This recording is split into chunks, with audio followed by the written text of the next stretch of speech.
नमस्कार दोस्तों, मैं रोहित कुमार। हमने पुरानी जो क्लास में पढ़ा, पिछली जो क्लास में हमने पढ़े टॉपिक जो मैंने आपको बता दिए थे कि जैसे भारत के ऐतिहासिक स्रोत, उसके बाद पाषाण काल और हड़प्पा सभ्यता। अब हम बात करते हैं आज अपना टॉपिक ऋग्वेदिक सभ्यता।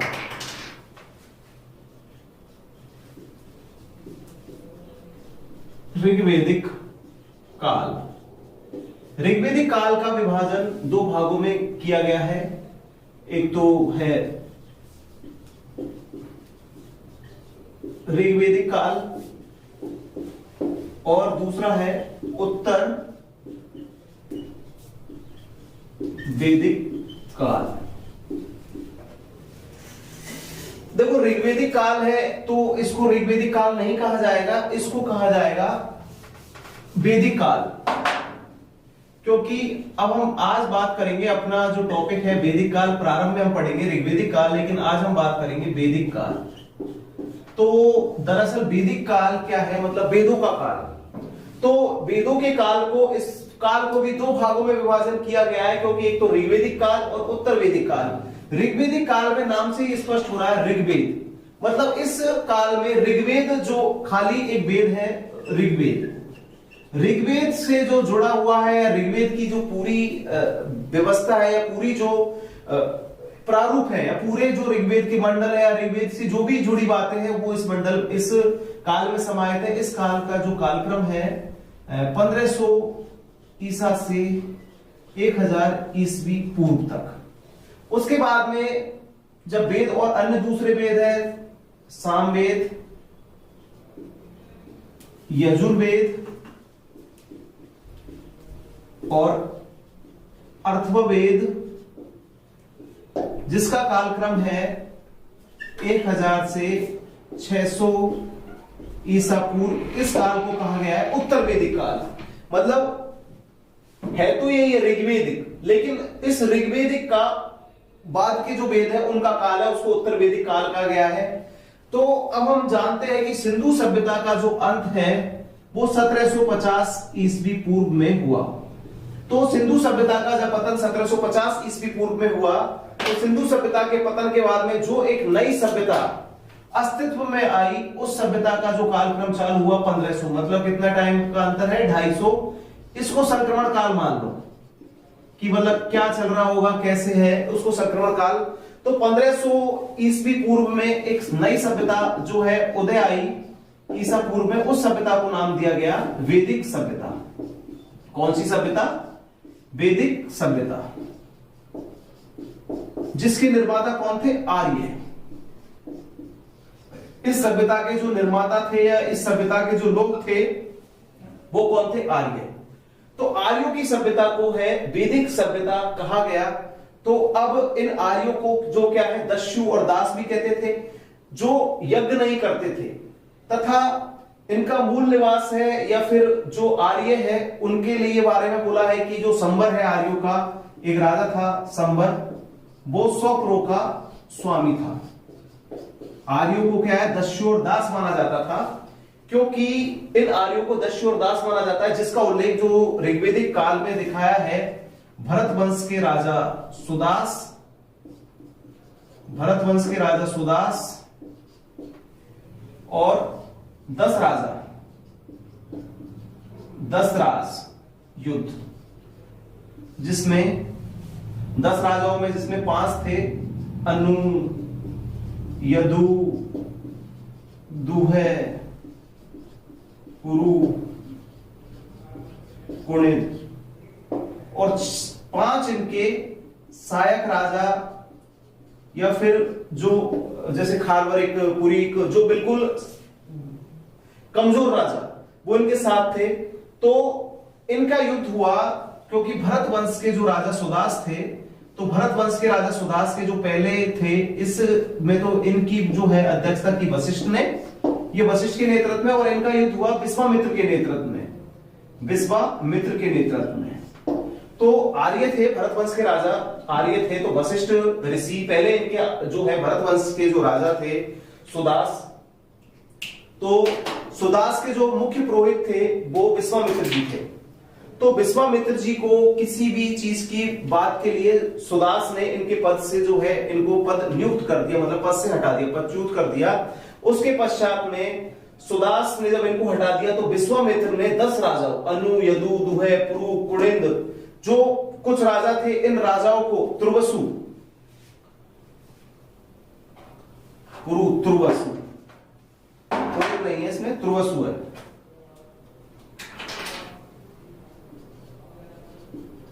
तुर्वसु इसमें है। आलिंग, पंत, मक्ख, जो निचली जातियां, यही है 10 राजा है, लेकिन निचली जातियों के राजा, इनको शामिल किया।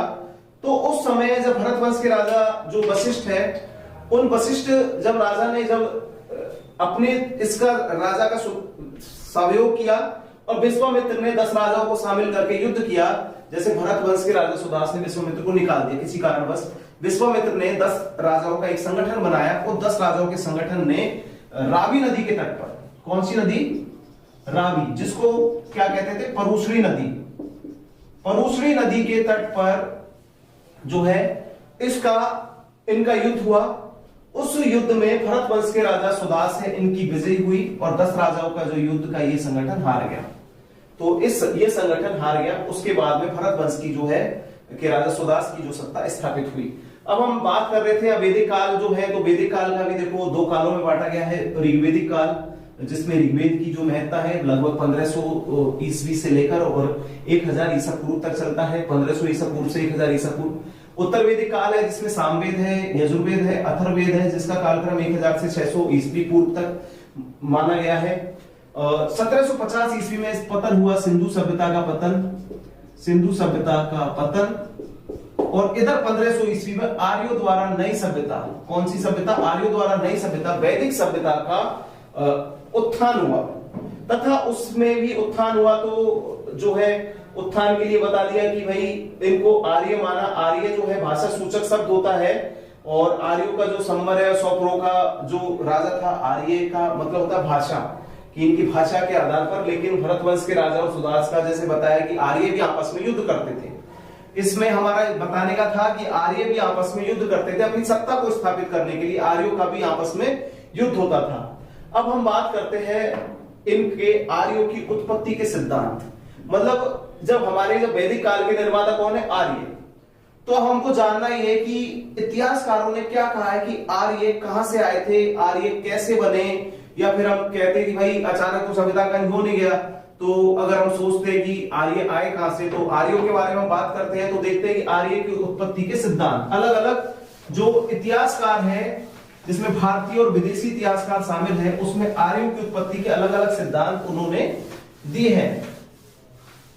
तो आर्यों की उत्पत्ति के सिद्धांत में हम देखते हैं सबसे पहले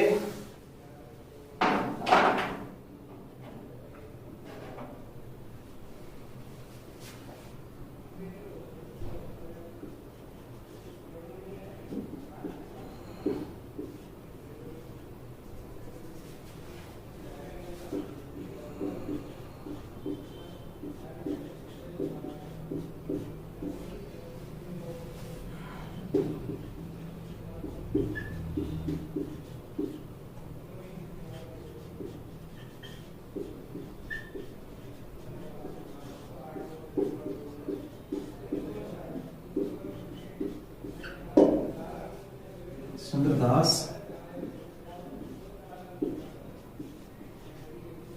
फिलिप रोसिटी,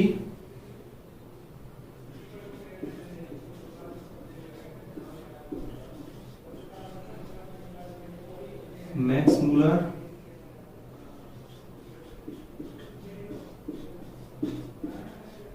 आर्कटिक प्रदेश,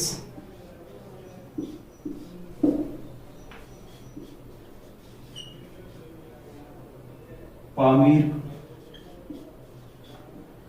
का पठार,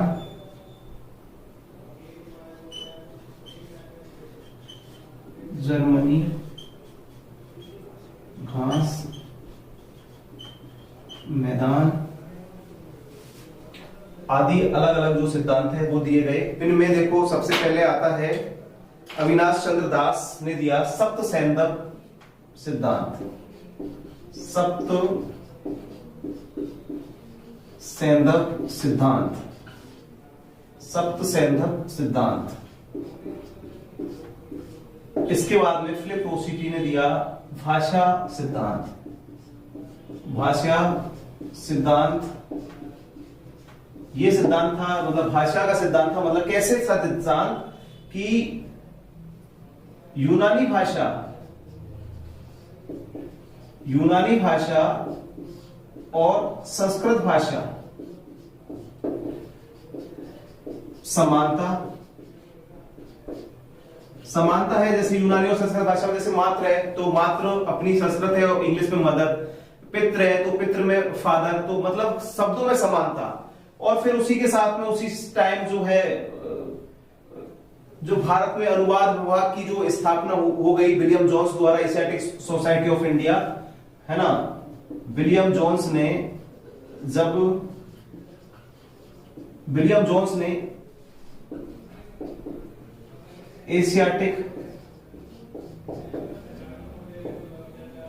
एशियाटिक सोसाइटी की स्थापना कर दी, तो उसमें भारतीय भाषाओं का अध्ययन होने लगा। तो इन भाषाओं के आधार पर मैक्स मुलर ईरान, मध्य एशिया,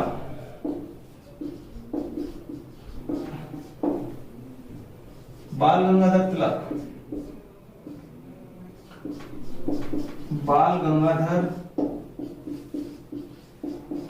तिलक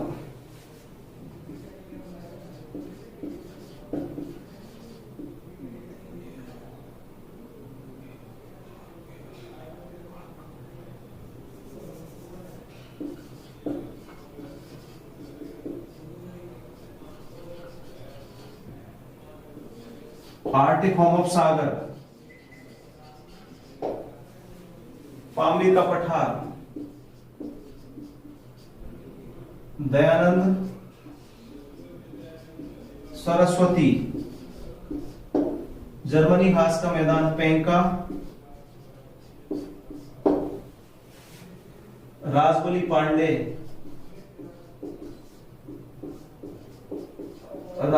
पांडे मध्य प्रदेश,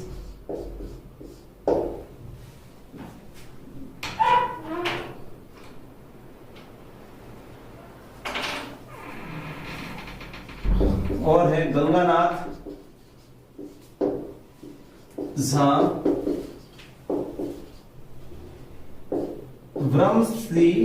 ब्रह्मऋषि देश।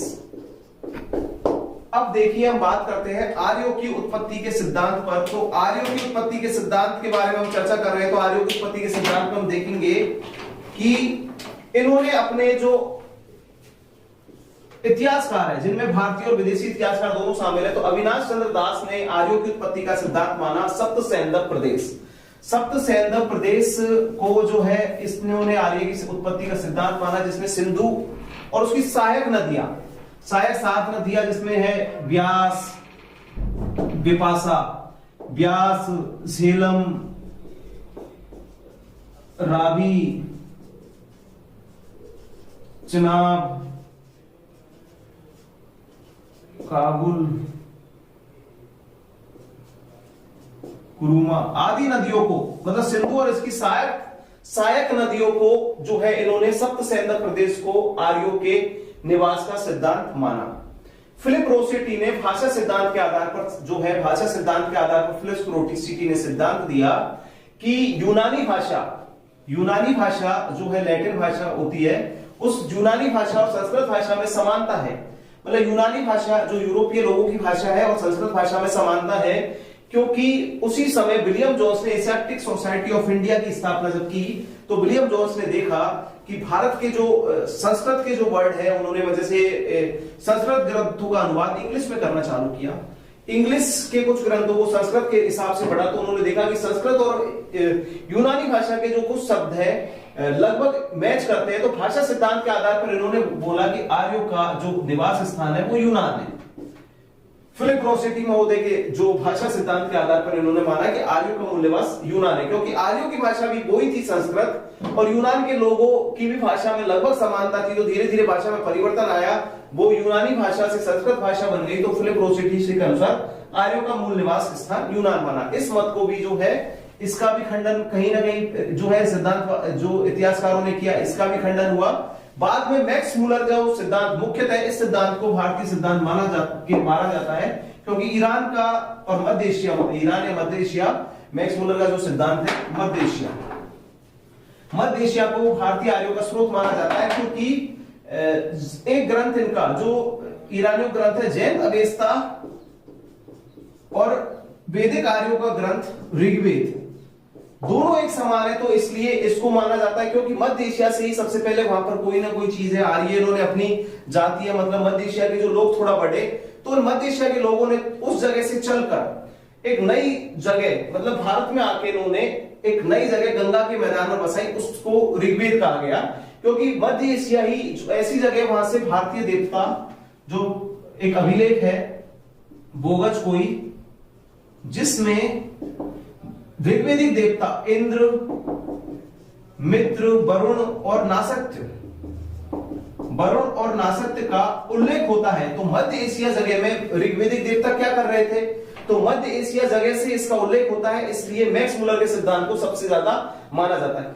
बाल गंगाधर तिलक के अनुसार आर्य लोग शक्तिशाली थे, तो आर्य लोग अपनी भुजा और बाहुबल के से युक्त थे। तो बाल गंगाधर तिलक का मानना है कि शक्तिशाली लोग थे, तो ठंडे प्रदेशों से, मतलब ठंडे प्रदेशों से आर्य लोग आए होंगे, तो इन्होंने अपनी पुस्तक आर्कटिक होम ऑफ आर्यंस में इन्होंने सिद्धांत दिया कि आर्कटिक प्रदेश आर्यों का मूल निवास स्थान था। पामीर के पठार को मूल निवास स्थान माना दयानंद सरस्वती ने। जर्मनी के खास के मैदान को मारा पेनका महोदय ने, तथा गार्डन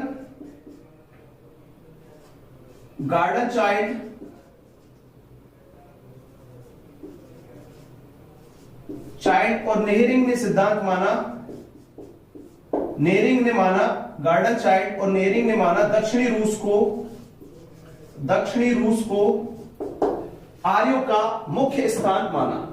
गंगानाथ झा ने भारत को ब्रह्म ऋषि देश माना, क्योंकि आर्यों ने जो ब्राह्मणवादी परंपरा थी, तो आर्यों का जो उत्थान है वो ब्रह्म ऋषि देश, जो भारत का जो सिंधु और सरस्वती नदी और गंगा नदी का जो मैदान का जो क्षेत्र है, उसको ब्रह्म ऋषि देश, मतलब ब्राह्मणों की या फिर भारत के जो प्राचीन उस हिसाब से ब्रह्मा की भूमि माना गया। तो उस ब्रह्म ऋषि देश के जो लोग थे वो आर्य थे, और आर्य थे तो उन्होंने नई एक सभ्यता, जिसको वैदिक सभ्यता, प्राचीन और ब्राह्मणवादी सभ्यता का जो है विकास किया, तो उसको ब्रह्म ऋषि देश को राजबली पांडे के अनुसार मध्य प्रदेश को आर्यों का मूल निवास स्थान माना है। अब हम आर्यों की सभ्यता और उत्पत्ति के बारे में हम बात कर चुके हैं। तो आर्यों का जो सिद्धांत है या फिर आर्य है, वैदिक काल है, वो कैसे टिका हुआ है, तो वैदिक काल में हम बात करते हैं 4 वेदों की।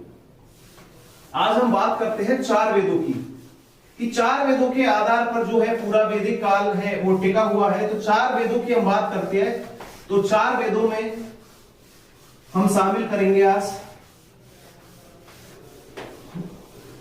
देखो, अभी आपसे हमने डिस्कस किया आर्यों की उत्पत्ति के सिद्धांत, तो अलग अलग बताया था इतिहासकारों ने, अलग अलग जगह पर अपने अपने सिद्धांत दिए। तो अब हम बात करते हैं, एक जो सारणी टाइप बता देता हूं, उसी में समझा देंगे। अब हम बात करते हैं वेद। तो वेद में हम देखते हैं सबसे पहले ऋग्वेद। हम सबसे पहले बात ही ऋग्वेद की करते हैं। वेद तो 4 है, वेद है 4, लिख देता हूं, एक बार बता देता हूं। ऋग्वेद, यजुर्वेद,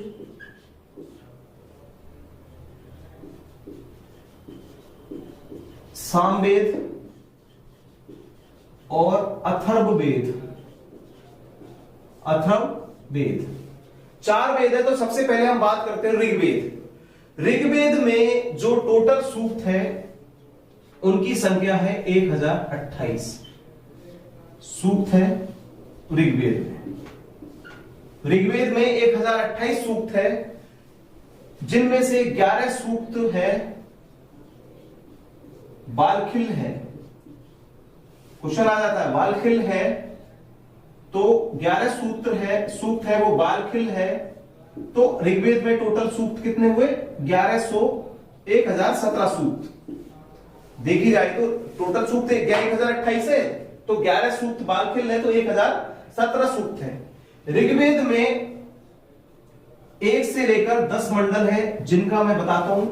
ऋग्वेद में पहला मंडल और 10वां मंडल दोनों बाद में जोड़े गए, पहले नहीं थे। इनको मंडलों को वंश मंडल भी कहा जाता है। ऋग्वेद का 10वां मंडल वंश मंडल भी कहा जाता है, इनको वंश मंडल भी कहा जाता है। ऋग्वेद में 2 से 7 मंडल, इनके रचनाकार हैं ग्रह, समद,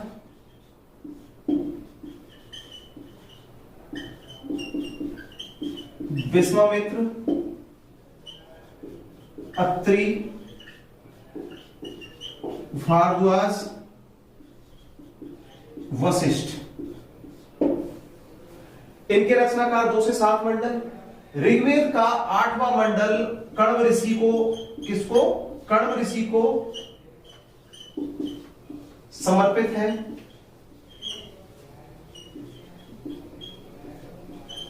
कण्व ऋषि को समर्पित है। ऋग्वेद का 9वां मंडल है देवता, 9वां मंडल देवता सोम को समर्पित है। ऋग्वेद में हो गए 10 मंडल। ऋग्वेद के जो ब्राह्मण ग्रंथ है, ऋग्वेद का ब्राह्मण ग्रंथ है ऐत्रेय और कौशिक हो गया। ऋग्वेद का पाठ करने वाला होत्र होता था, ऋग्वेद का पाठ करने वाला होत्र कहा जाता था। इसको ऋग्वेद का जो उपवेद है वो है आयुर्वेद। कौन सा? आयुर्वेद। ऋग्वेद का उपवेद है आयुर्वेद।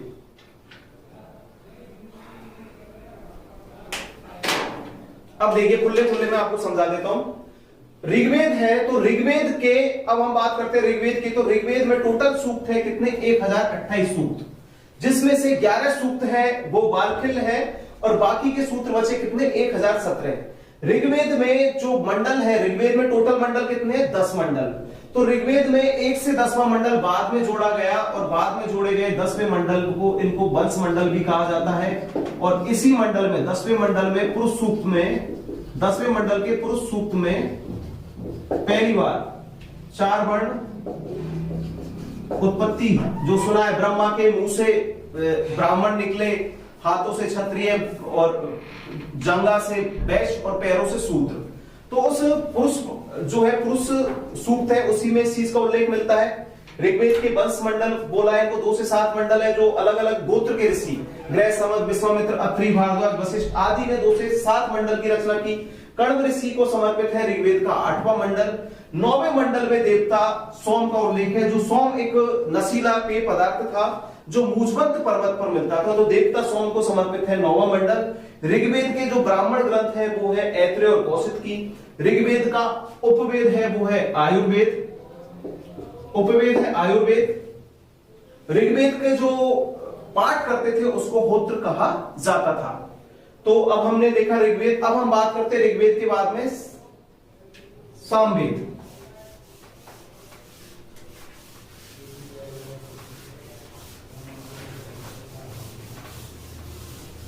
ऋग्वेद के बाद में हम चर्चा करते हैं सामवेद। तो सामवेद में हम देखेंगे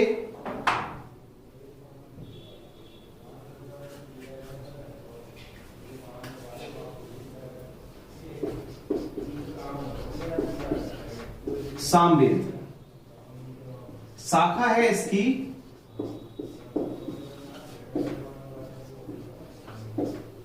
कौथुन, रामायणीय और जैमिनी। ब्राह्मण है पंचविश, औत्तांडय। पाठ करता था इसका उद्गाता।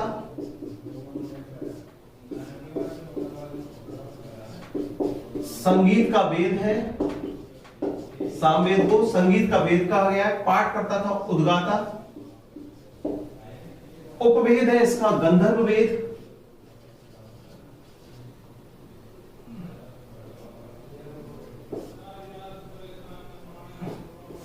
गंधर्व वेद उपने वेद है तथा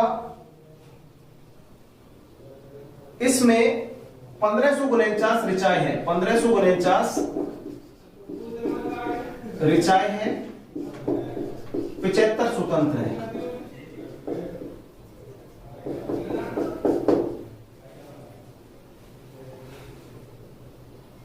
देखो अब हम बात कर रहे हैं सामवेद की। तो सामवेद का जो है, सामवेद है ऋग्वेद का ही जो है एक दूसरा रूप है सामवेद। ऋग्वेद में जो श्लोक है, ऋग्वेद को पूरी तरीके से कहीं ना कहीं ऋग्वेद में जो संगीत है उनसे रिलेटेड जो प्रक्रिया है उनको बना दिया सामवेद। तो ऋग्वेद के जो सामवेद है इसको संगीत का वेद कहा जाता है।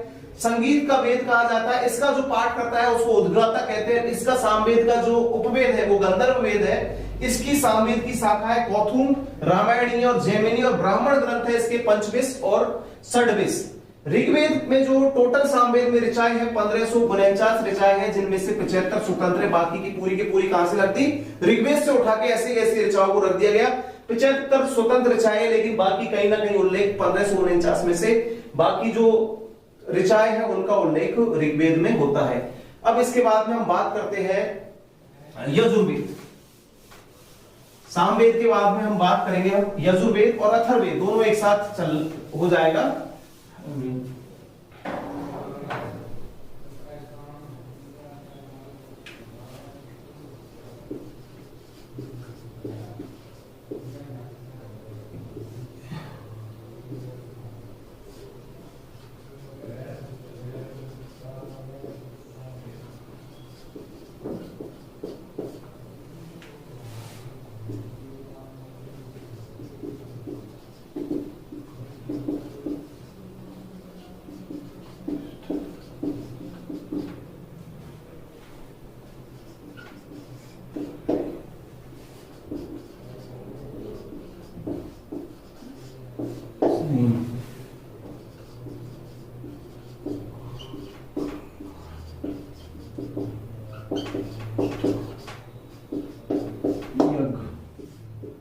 गद्य और पद्य का वेद, काठक कपिस्टल मैत्रायणी वाचस्पति, गद्य और पद्य, शुक्ल और कृष्ण।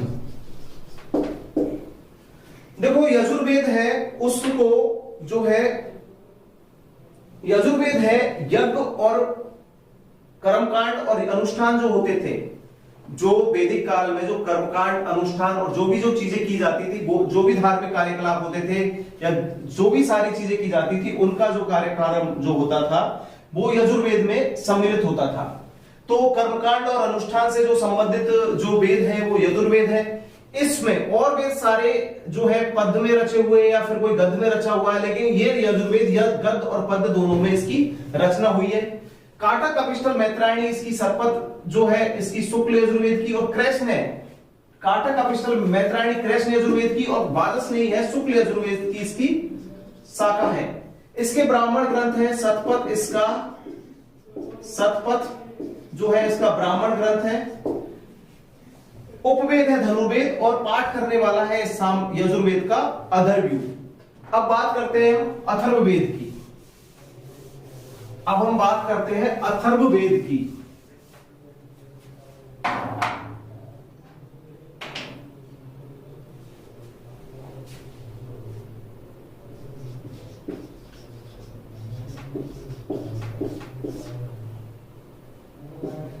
अथर्ववेद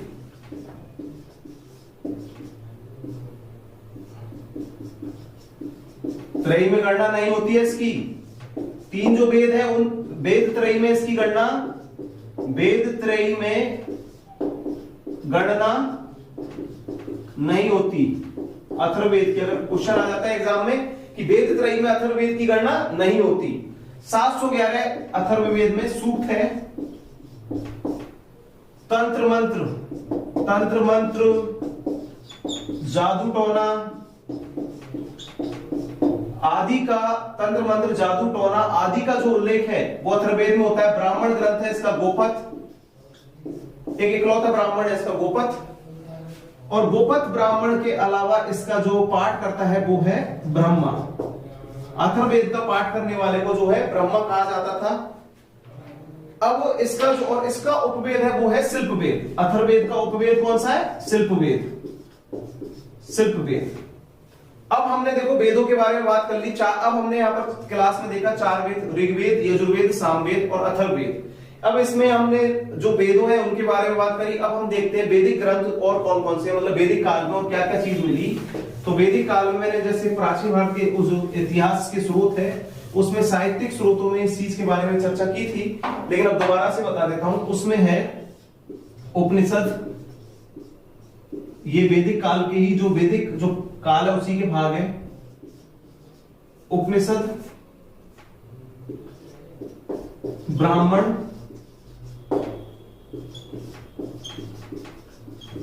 आरण्यक और वेदांत। ये वेदों के ही रिलेटेड है, मतलब वेदों का पाठ करने के लिए वेदों से 4 वेद है तो चारों वेदों का कहीं ना कहीं इनसे जो है तादाद में 4 वेद है। ऋग्वेद, यजुर्वेद, सामवेद और अथर्ववेद। इसमें चारों में कहीं ना कहीं चारों का तादाद में, जैसे ऋग्वेद के ब्राह्मण ग्रंथ है, उपनिषदों में भी वैदिक कालों की बात होती है, आरण्यक भी जो है वेदों का पाठ करने के लिए जंगलों में जाने वाले के आरण्यक, और वेदांग में है 6 वेदांग जैसे शिक्षा, निरुक्त, कल्प, छंद। तो वेदों का पाठ करने के लिए ही वेदांगों की रचना हुई। तो अब हमारी क्लास आज होती है यहीं पे। अब हम अगला जो क्लास है उसमें टॉपिक पे हम बात करेंगे वैदिक काल के विशेषताएं, या वैदिक काल की जो समाज है तो वैदिक काल की विशेषताएं। हमने बता दिया वैदिक काल के जो आर्य है, तो वैदिक काल के निर्माता कौन थे? आर्य। आर्यों की उत्पत्ति बता दी। तो आर्यों की उत्पत्ति के बाद में हमने बात की वैदिक काल के जो है वैदिक काल है, तो वैदिक काल में क्या चलता है, मतलब वैदिक काल है कैसा? तो वैदिक है, वेदों से निर्मित काल को वैदिक काल कहते हैं। तो वैदिक काल में हमने वेदों के बारे में थोड़ी जो क्वेश्चन आते हैं उस हिसाब से हमने देखा कि वेदों के ब्राह्मण कौन से हैं, इनके उपवेद कौन से, वेदों के पाठ कौन लोग करते हैं, या फिर ऋग्वेद में किसका उल्लेख होता है, सामवेद में किसका होता है, यजुर्वेद में किसका होता है, अथर्ववेद में किसका होता है, इस बारे में हमने बात करी। अब हम बात करते हैं कल वैदिक काल की विशेषताओं पर। तो अब हम कल जो अब अगली क्लास में देखेंगे हमारे वैदिक काल की विशेषताएं। नमस्कार।